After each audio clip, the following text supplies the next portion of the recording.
જય Shri Krishna. Hello everyone, કેમ છો? મજામાં? આશા રાખું છું કે બધા મજામાં હશો. આજે આપણે નવી વાનગી શીખવા જઈ રહ્યા છીએ, જેનું નામ છે કાજુ કલી ગુલકંદ. કાજુ કલી ગુલકંદ બનાવવા માટે કઈ કઈ વસ્તુઓની જરૂર પડે, ચાલો આપણે જોઈ લઈએ. કાજુ કલી ગુલકંદ બનાવવા માટે અડધો કપ કાજુ, અડધો કપ ખાંડ, 60 ગ્રામ મિલ્ક પાવડર, 2 ચમચી ઘી, 1 ચમચી ગુલકંદ, ફ્રૂટ કલર, લીલો કલર, લાલ કલર, પીળો કલર. મિલ્ક પાવડરમાં આ રીતનું પેકેટ બજારમાં કોઈપણ કરિયાણાની દુકાને તમને મળી રહેશે.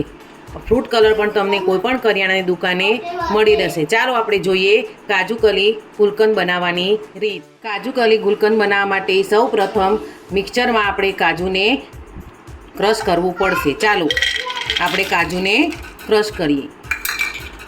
કાજુને મિક્સરમાં વાટીને બાઉલમાં ચાળી મૂકીને તેને ચાળી લેવું કે જેથી કોઈ એમાં આખા ટુકડા રહે નહીં.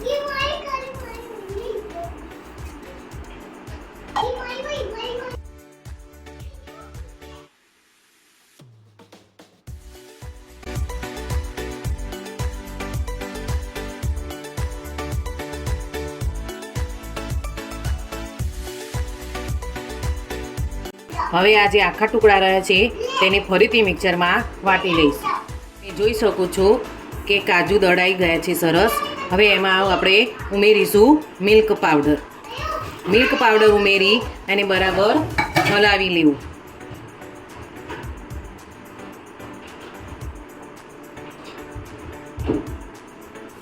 હવે ગેસ ઉપર નોનસ્ટિકની કઢાઈ મૂકી અડધો કપ જે ખાંડ હતી તે ખાંડ લઈ અને ખાંડ ડૂબે તેટલું જ પાણી એમાં નાખવું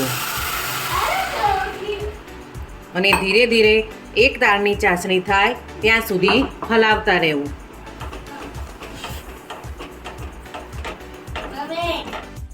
આ રીતે હવે એક તારની ચાસણી થાય ત્યાં સુધી એને હલાવતા રહેવું. એક તારની ચાસણી તૈયાર થઈ ગઈ છે. હવે આપણે એમાં ઉમેરીશું કાજુ અને મિલ્ક પાવડર.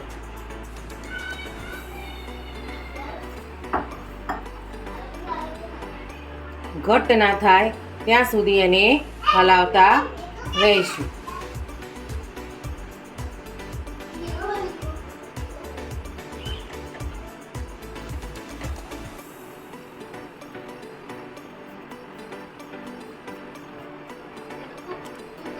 મિશ્રણ કઢાઈ છોડી દે ત્યાં સુધી આપણે હલાવતા રહીશું. હવે આમાં 2 ચમચી ઘી ઉમેરીશું. તમે જોઈ શકો છો કે આપણું મિક્સચર ઘટ્ટ થઈ ગયું છે. હવે એને અડધો કલાક માટે ઠંડુ થવા દઈશું. તમે જોઈ શકો છો કે બેટરને થાળીમાં લઈ અને હાથમાં ઘી લગાવી હવે તેને બરાબર મસળી લેવું, એટલે કે સ્મૂથ કરી દેવું. બેટરને બનતા 10 મિનિટ જેવું સમય લાગે છે. તમે જોઈ શકો છો કે બેટર કેવું સ્મૂથ તૈયાર થઈ ગયું છે. હવે આ બેટરના 3 ભાગ કરવા.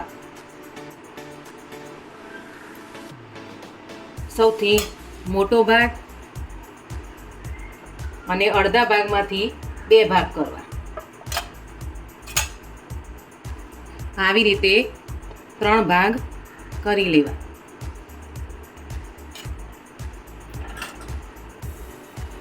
હવે આ જે મોટો ભાગ છે એમાં આપણે ગ્રીન કલર ઉમેરીશું. એનાથી થોડો નાનો છે ભાગ, એમાં યલો કલર ઉમેરી લેવું. હવે આ ત્રીજા ભાગમાં છે તેમાં રેડ કલર અને ગુલકંદ ઉમેરી લેવું. હવે રેડ કલરની આવી રીતે નાની નાની ગોટીઓ વાળી દેવી. એવી રીતે યલો કલરની પણ ગોટીઓ વાળી દેવી.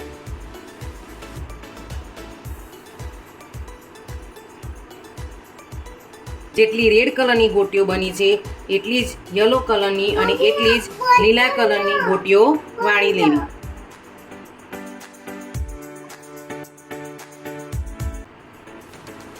હવે આ ગ્રીન કલરને આ રીતે ગોળ ગોળ કરી અને એમાં યલો કલરને મૂકી દેવું.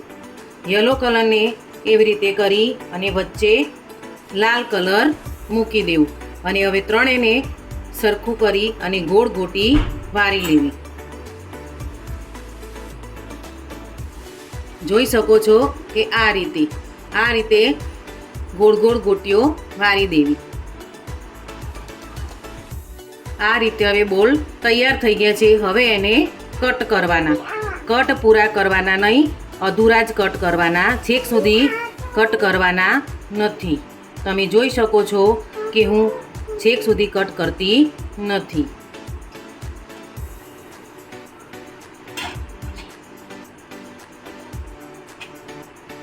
હવે આ બોલને નીચેથી પ્રેસ કરવાનું એટલે એની ચારે કડીઓ ખુલી જાય.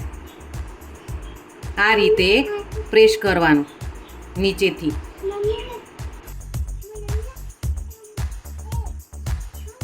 તમે જોઈ શકો છો કે હું આ રીતેથી નીચેથી પ્રેસ કરું છું કે જેથી કડીઓ ચારે ખુલી જાય.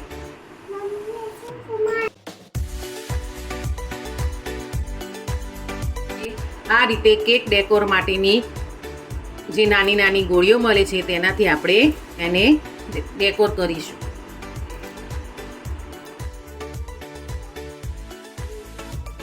શકો છો તમે આ રીતનું જે ચાંદીનું વરખ મળે છે તે મીઠાઈ ઉપર આપણે કોટ કરી લઈશું.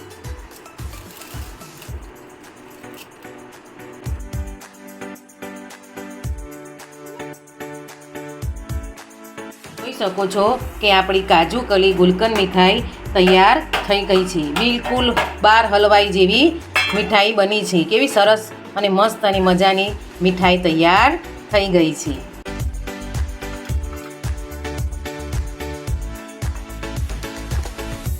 જય શ્રી કૃષ્ણ. આજની મારી મીઠાઈ કાજુ કલી ગુલકંદ પસંદ આવી હોય તો પ્લીઝ લાઈક કરો, સબસ્ક્રાઈબ કરો અને શેર કરો. જય શ્રી કૃષ્ણ.